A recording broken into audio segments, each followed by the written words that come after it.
بسم اللہ الرحمن الرحیم۔ دوستو، امید کرتا ہوں آپ سب خیریت سے ہوں گے۔ آج کا وظیفہ بہت ہی خاص وظیفہ ہے۔ اگر کوئی بھی آپ میں سے ایسا دوست ہے کہ جو اللہ تعالیٰ کی غیبی مدد چاہتا ہے، وہ ہر کام میں جو بھی آپ کام کر رہے ہیں، کسی طرح کا بھی کام ہو، انشاءاللہ یہ عمل آپ کیجیے گا۔ اللہ کے فضل و کرم سے اللہ کی رحمت آپ پر ایسے برسے گی کہ آپ حیران ہو جاؤ گے، اور ہر کام میں اللہ تعالیٰ آپ کو ہر جائز کام میں کامیابی دے گا۔ اچھا، یہ کس وقت ہم کر سکتے ہیں؟ جو کسی پریشانی یا دشمن کے ہاتھوں سے تنگ ہو، بہت زیادہ پریشان ہو اور کوئی حل نہیں نکل رہا، تو یہ جو میں عمل آپ کو بتا رہا ہوں، یہ وظیفہ پڑھیے گا۔ انشاءاللہ اللہ کے فضل و کرم سے، اللہ کی رحمت سے اللہ تعالیٰ کی غیبی مدد آئے گی۔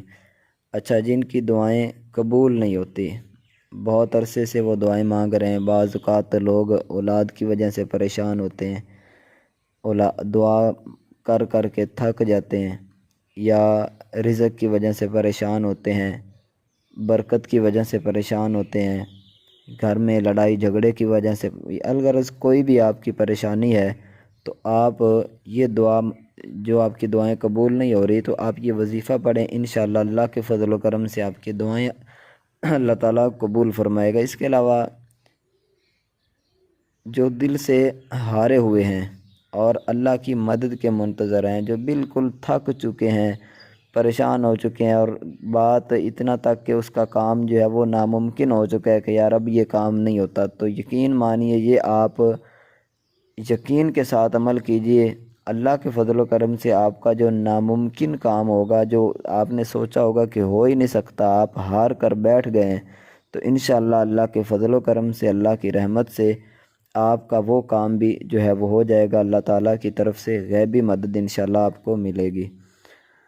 تو آئیے اب اس عمل کی طرف چلتے ہیں۔ وہ کون سا وظیفہ ہے، کس طرح پڑھنا ہے، مکمل طریقہ کار اپنے تمام بہن بھائیوں کو میں بتاتا ہوں، لیکن اس سے پہلے ایک اچھا سا کمنٹ آپ ضرور کر دیں، اور ویڈیو کو لائک بھی ضرور کر دیں۔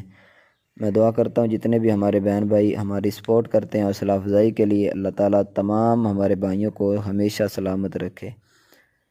اچھا، اب آپ نے کیا کرنا ہے، آپ نے وضو کر کے کسی خاموش جگہ پر بیٹھ جائیں۔ مثلاً خاموش جگہ سے مراد یہ ہے کہ کوئی بھی آپ کو تنگ کرنے والا، آپ سے بات کرنے والا نہ ہو، بالکل آپ تنہائی میں۔ بعض اوقات کیا ہوتا ہے، بندہ وظیفہ پڑھ رہا ہوتا ہے، ساتھ لوگوں سے باتیں بھی کر رہا ہوتا ہے، تو پھر وہ عمل کی جو تاثیر ہوتی ہے وہ ختم ہو جاتی ہے۔ تو جب بھی آپ نے پڑھنا ہے، بالکل خاموشی، اور اللہ تعالیٰ سے آپ کا رابطہ ہو، اور یہ آپ نے تصور کرنا ہے کہ میرا مالک میری باتوں کو، میرے اس اعمال کو، میرے اس پڑھائی کو سن رہا ہے، اور میں اپنے رب کو سنا رہا ہوں۔ تو آپ نے تنہائی میں بیٹھ جانا ہے، ٹھیک ہے؟ بالکل بعض اوقات کیا ہوتا ہے کہ لوگ تنہائی میں بیٹھ جاتے ہیں لیکن موبائل نکال لیتے ہیں، تو ایسا بھی نہیں آپ نے کرنا، کچھ بھی نہیں، بس صرف آپ کی توجہ وظیفے کی طرف ہو، اللہ کی طرف ہو۔ اچھا، اس کے بعد آپ نے وضو کر لیا، پاک صاف جگہ پر بیٹھ گئے۔ یہ کوشش کریں اگر تہجد کے وقت ہو جائے تو کیا بات ہے، ورنہ کسی بھی نماز کے بعد آپ کر سکتے ہیں۔ اس کے بعد آپ نے جب بیٹھ کے وضو کر کے، تو درود ابراہیمی جو ہم نماز میں درود شریف پڑھتے ہیں، 7 مرتبہ درود ابراہیمی پڑھنا ہے۔ اچھا، اگر کوئی بھی سمجھ ان میں سے نہ آئے تو آپ نے واٹس اپ نمبر آخر میں انشاءاللہ آپ کو بتاؤں گا، اس نمبر پر آپ رابطہ کر لیں، اور آپ کو گروپ میں بھی ایڈ کر دیں گے۔ گروپ میں مکمل یہ تحریری طور پر انشاءاللہ آپ کو وظیفہ بھی مل جائے گا۔ تو آپ نے کیا کرنا ہے، درود ابراہیمی 7 مرتبہ پڑھنا ہے، پھر اس کے بعد رب انی مغلوب فانتصر، اس کو 313 مرتبہ پڑھنا ہے، ٹھیک ہے؟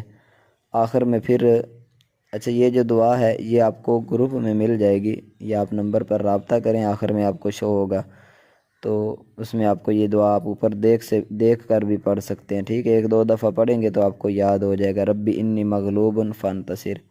اچھا، جب یہ پڑھ لیں 313 مرتبہ، تو آپ نے آخر میں درود ابراہیمی پھر 7 مرتبہ پڑھنا ہے۔ پھر اللہ سے آپ کی جو بھی حاجت ہے، جو بھی پریشانی ہے، جس طرح کی بھی جائز نیک آپ کے مقاصد ہیں، آپ اللہ تعالیٰ سے دعا مانگیے گا۔ انشاءاللہ اللہ کے فضل و کرم سے اللہ کی رحمتیں ایسے برسیں گی، اور آپ کا ہر جائز کام اللہ تعالیٰ پورا فرمائے گا۔ مجھے امید ہے کہ آپ کو یہ ویڈیو پسند آئی ہوگی۔ ویڈیو کو لائک ضرور کریں۔ واٹس اپ گروپ اگر وظائف کے لیے آپ جوائن کرنا چاہتے ہیں یا استخارہ کروانا چاہتے ہیں تو ہمارے واٹس اپ گروپ کو جوائن کر لیں۔